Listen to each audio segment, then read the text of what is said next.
السلام عليكم ورحمة الله وبركاته. بسم الله الرحمن الرحيم. الحمد لله رب العالمين. اللهم صل على سيدنا محمد وعلى آل سيدنا ومولانا محمد. وقال جعفر بن علبة الحارثي حين لقي بني عقيل. ബനു അഖീൽ സമൂഹത്തോട് പോരാടി, അങ്ങനെ പോരാട്ടം നടന്നതിൻ്റെ ശേഷം ജഅഫർ ബിൻ ഉൽബത്തുൽ ഹാരിഥി പറയുന്ന ഏതാനും വാക്കുകൾ, ഏതാനും വരികളാണ് നമുക്ക് ചർച്ച ചെയ്യാനുള്ളത്. ഇവിടെ ജഅഫർ ബിൻ ഉൽബത്തുൽ ഹാരിഥി എന്ന ഷാഇർ, അതേപോലെ തന്നെ ബനു അഖീൽ, ഇവരൊക്കെ മുസ്ലിമീങ്ങളാണ്. എന്തോ ചെറിയ വിഷയത്തിൽ പോരടിച്ച് യുദ്ധത്തിൽ അല്ലെങ്കിൽ പോരാട്ടത്തിൽ ചെറിയ സംഘടനത്തിലെത്തി. അങ്ങനെ അദ്ദേഹം ഒന്നാമത്തെ വരിയിൽ തന്നെ പറയുന്നുണ്ട് ആ വിഷയം.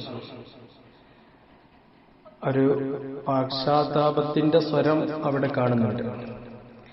ഏതായിരുന്നാൽ അദ്ദേഹം പറയുന്നു, അലാല ഉബാലി ബഅദ യൗമിൻ ബിസ്സഹ്ബലി ഇദാ ലം ഉഅദ്ദബ് അൻ യജീഅ ഹിമാമിയ തറക്തു ബിജംബി സഹ്ബലിൻ വതിലാഇഹി മുറാഖാദമിൻ ലാ യബ്റഹു الدهر ثابيا إذا ما أتيت الحارثيات فانعني لهن وخبرهن ألا تلاقيا وقوّد قلوصي بينهن فإنها ستضحك مسرورا وتبكي البواكيا. കുറഞ്ഞ വരികളാണ് ജഅഫർ ഇബ്ൻ ഉൽബത്തുൽ ഹാരിഥി എന്ന ഷാഇറിന്റെ നമുക്ക് ഇന്ന് പരിചയപ്പെടാനുള്ളത്. അദ്ദേഹം പറയാണ്, അല അറിയുക, ലാ ഉബാലി ഞാൻ പ്രശ്നമാക്കുന്നില്ല. ഉബാലി സിഗത്തുൽ മുത്തക്കല്ലിം മിനൽ മുബാലാത്ത്, അബാല യുബീലു മുബാലാത്ത്, ഞാൻ പ്രശ്നമാക്കുന്നില്ല. ബഅദ യൗമിൻ ഇന്ന്, ഈ ദിവസത്തിന് ശേഷം, അഥവാ ബിസഹബലിൻ സഹബൽ എന്ന നാട്ടിൽ ഇന്ന്, ഇന്നത്തെ പോരാട്ടത്തിന് ശേഷം. ബഅദ യൗമിൻ എന്ന് പറഞ്ഞാൽ ഇന്നത്തെ ദിവസത്തിന് ശേഷം എന്ന് പറഞ്ഞാൽ ഇന്ന് പോരാട്ടം നടന്ന ഈ ദിവസത്തിന് ശേഷം. അപ്പൊ പോരാട്ടം നടന്നത് സഹബൽ എന്ന പ്രദേശത്താണ്. എന്നിട്ട് അദ്ദേഹം പറയാം, ഇദാലം ഉഅദ്ദബ് അൻ യജീഅ ഹിമാമിയ ഞാൻ പ്രശ്നമാക്കുന്നില്ല. എന്ത്? അൻ യജീഅ ഹിമാമിയ, ഹിമാമിയ എന്ന് പറഞ്ഞാൽ മരണം, മൗത്ത്. ഇദാലം ഉഅദ്ദബ് ഞാൻ ശിക്ഷിക്കപ്പെടുന്നില്ലെങ്കിൽ, അഥവാ അള്ളാഹുവിന്റെ ശിക്ഷ എനിക്ക് വരുന്നില്ല എങ്കിൽ ഞാൻ മരിക്കുക എന്നത് ഞാനൊരു പ്രശ്നം ആക്കുന്നില്ല. അതാണ് പാശ്ചാത്താപത്തിന്റെ ഒരു സ്വരം. രണ്ടു കൂട്ടരും നല്ലവരാണ്. എന്തോ ചെറിയ വിഷയത്തിന്റെ പേരിലുണ്ടായ സംഘട്ടനാണ്. അതുകൊണ്ട് ഒരു പാശ്ചാത്താപത്തിന്റെ സ്വരത്തിൽ അദ്ദേഹം പറയാണ്, എന്ത്? മരിക്കുക, മരണം സംഭവിക്കുക എന്നത് ഞാൻ പ്രശ്നമാക്കുന്നില്ല. സഹബലി എന്നത് ഒരു വാദിയാണ്, ഒരു മലഞ്ചെരിവാണ്. നേരത്തെയൊക്കെ പരാമർശിച്ച ഒരു വാക്കാണ് സഹബൽ എന്ന നാട്, മലഞ്ചെരിവാണ്. എന്നിട്ട് അദ്ദേഹം പറയാണ്, തറക്തു ബിജംബൈ സഹബലിൻ വതിലാഇഹി ഞാൻ ഉപേക്ഷിച്ചു ജംബൈ സഹബൽ, സഹബലും അതുപോലെ തന്നെ അവിടുത്തെ ഉയർന്ന പ്രദേശത്തിന്റെയും ഭാഗങ്ങൾ യുദ്ധം ചെയ്തിട്ട് സഹബലും അവിടെ ഉള്ള ഉയർന്ന പ്രദേശങ്ങളും ഞാൻ ഉപേക്ഷിച്ചു. മുറാഖദമിൻ യഥാർത്ഥത്തിൽ ദമൻ മുറാഖൻ എന്നാണ്, രക്തക്കളം, രക്തക്കളം ഉപേക്ഷിച്ചു എന്നാണ്. അത് ബൈത്തിന് വേണ്ടി മുറാഖദമിൻ എന്ന് പറഞ്ഞതാണ്. തിലാ എന്ന് പറഞ്ഞാൽ ഉയർന്ന പ്രദേശം, തൽഅത്ത് താ കൊണ്ട് തൽഅത്ത് എന്ന വാക്കിന്റെ ജംആണ് അത്തിലാ. ഉയർന്ന പ്രദേശം എന്നാണ് ഇവിടെ ഉദ്ദേശിക്കുന്നത്. ഒരുപാട് അർത്ഥങ്ങളുണ്ട്. ഉയർന്ന സ്ഥലം എന്നും ഭൂമിയിൽ നിന്ന് താഴ്ന്ന സ്ഥലം അഥവാ അൽദാദിൽപ്പെട്ടതാണ്. അപ്പോ പിന്നെ താഴ്ന്ന സ്ഥലം എന്നും അർത്ഥമുണ്ട്. അതേപോലെ തന്നെ വെള്ളത്തിന്റെ തടാകം, വെള്ളം ഒലിച്ചിറങ്ങുന്ന സ്ഥലം എന്നൊക്കെ അർത്ഥമുണ്ട്. ഈ ഒരു അർത്ഥമാണ് മഹാനായ തിബിരീസ് തങ്ങള് അദ്ദേഹത്തിന്റെ ശറഹിൽ പറയുന്നത്. ഏതായിരുന്നാലും ഉയർന്ന പ്രദേശം, അതല്ലെങ്കിൽ സഹബൽ എന്ന് പറയുമ്പോൾ ഒരു മലഞ്ചെരിവാണ്. അപ്പൊ അവിടെ ആ വെള്ളം ഒലിച്ചിറങ്ങുന്ന ഭാഗവും സഹബൽ എന്ന ആ വാദി മലഞ്ചെരിവും അതിന്റെ ഭാഗങ്ങളൊക്കെ ഒരു രക്തക്കളമായിട്ട് ഞാൻ ഉപേക്ഷിച്ചു. എങ്ങനത്തെ രക്തക്കളം? ലാ യബ്റഹു ദഹ്റ സാവിയ. ലാ യബ്റഹു നാഖിസായ ഫിഅലാണല്ലോ, ലാ യസാലു. അത് പിന്നെ ദമിനിക്ക് സിഫത്ത, മുറാഖ ദമിൻ എന്ന് പറഞ്ഞ ആ ദമിന് സിഫത്ത. ഖുർആനുണ്ടല്ലോ, ഫലൻ അബ്റഹൽ അർള ഹത്താ യഅ്ദന ലി റബ്ബി ഹത്താ യഅ്ദന ലി അബി. ഫലൻ അബ്റഹൽ അർള ഹത്താ യഅ്ദന ലി അബി എന്ന് പറഞ്ഞുകൊണ്ട് സൂറത്ത് യൂസുഫിൽ. അപ്പോ പിന്നെ സാവിയ എന്ന് പറഞ്ഞാൽ മുഖീമ എന്നാണ്, മുഖീമൻ എന്നാണ് അർത്ഥം. വമാ കുന്ത സാവിയൻ ഫി അഹ്ലി മദിയന, സൂറത്തുൽ ഖസസിൽ പറഞ്ഞു വമാ കുന്ത സാവിയൻ ഫി അഹ്ലി മദിയന. അപ്പൊ സാവിയൻ എന്ന് പറഞ്ഞാൽ മുഖീമൻ എന്നാണ് അർത്ഥം. അപ്പൊ കാലം ആ രക്തക്കളത്തെ പറഞ്ഞുകൊണ്ടിരിക്കുന്ന രീതിയിലുള്ള ഒരു അടയാളപ്പെടുത്തൽ.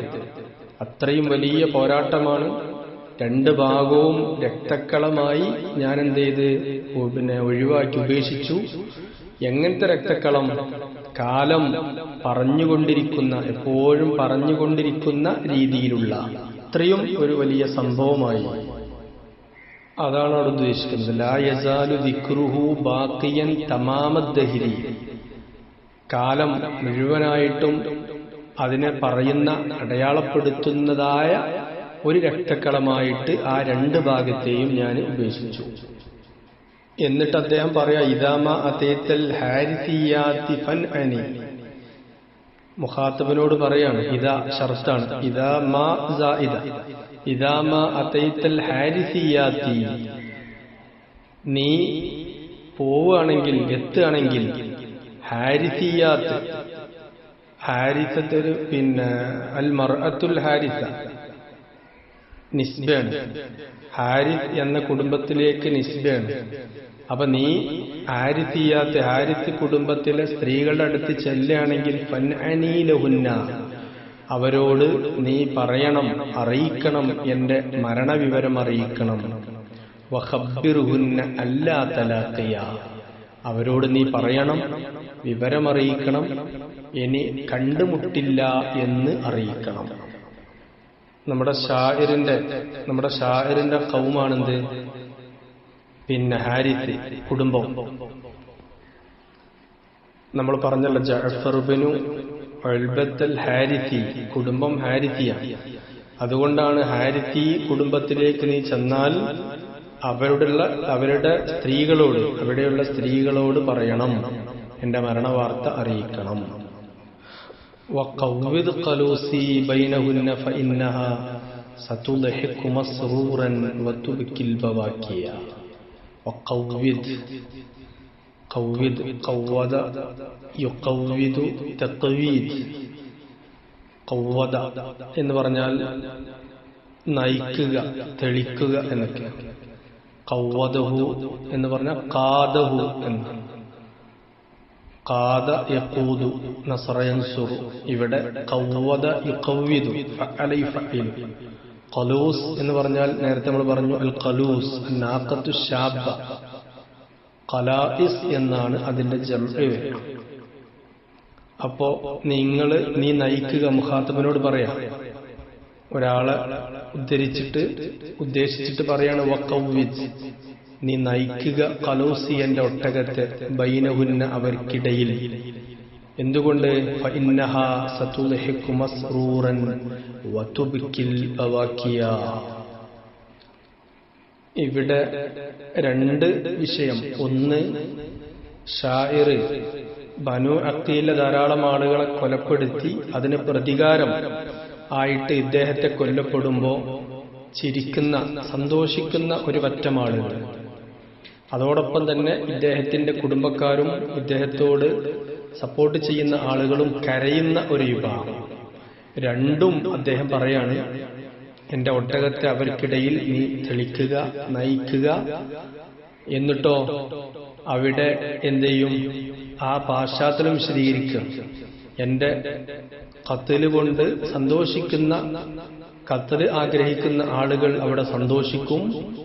അതോടൊപ്പം തന്നെ തന്റെ കൂട്ടുകുടുംബക്കാർ, തന്നോട് കൂടുതൽ സ്നേഹബന്ധം പുലർത്തുന്ന ആളുകൾ അവർ കരയുകയും ചെയ്യും എന്ന്. അഥവാ ചിരിക്കേണ്ടവരൊക്കെ ചിരിക്കുകയും കരയേണ്ടവർ കരയുകയും ചെയ്യുന്ന ഒരു പ്രത്യേക പാശ്ചാത്തലം. ആ ഇടയിൽ, അതിൻ്റെയൊക്കെ നടുവിൽ എന്റെ ഒട്ടകത്തെ സൗമ്യമായി തെളിച്ച് നയിച്ച് നീ കൊണ്ടുപോവുക എന്ന് തന്റെ മുഖാത്തബിനോട്, താൻ അഭിസംബോധന ചെയ്യുന്ന ആളോട് ഷാഇർ ജഅഫർ ബിൻ ഉൽബത്തുൽ ഹാരിസി എന്ന ഷാഇർ പറയും. അപ്പോ തുടക്കത്തിൽ നമ്മൾ പറഞ്ഞ ബനു അഖീൽ എന്ന സമൂഹത്തോട് യുദ്ധം ചെയ്യുകയും ധാരാളം ആളുകൾ അദ്ദേഹം പകവരുത്തുകയൊക്കെ ചെയ്തിട്ട് തിരിച്ച് അതിനൊരു പ്രതികാര നടപടി ഉണ്ടായ സമയത്ത് ആണ് യഥാർത്ഥത്തിൽ ഇദ്ദേഹം ഈ വാക്കുകളൊക്കെ പറയുന്നതും അതോടൊപ്പം തന്നെ ഒരു പാശ്ചാത്തലത്തിന്റെ സ്വരം അദ്ദേഹം തുടക്കത്തിൽ തന്നെ പ്രയോഗിക്കുകയും ഒക്കെ ചെയ്ത് അദ്ദേഹം ഏകദേശം കൊല്ലപ്പെടും എന്ന ധാരണയിലേക്ക്, അതല്ലെങ്കിൽ ഭൂരിഭാഗവും അത്തരം ഒരു സംഭവ വികാസമാണ് നടക്കാൻ പോകുന്നത് എന്ന് അദ്ദേഹത്തിന്റെ മനസ്സിൽ ഉറപ്പിച്ചിട്ട് അദ്ദേഹം പാടിയ ബൈത്തുകളാണ്, വരികളാണ് നമ്മൾ പരിചയപ്പെട്ടത്. وآخر دعوانا الحمد لله رب العالمين. السلام عليكم ورحمة الله وبركاته.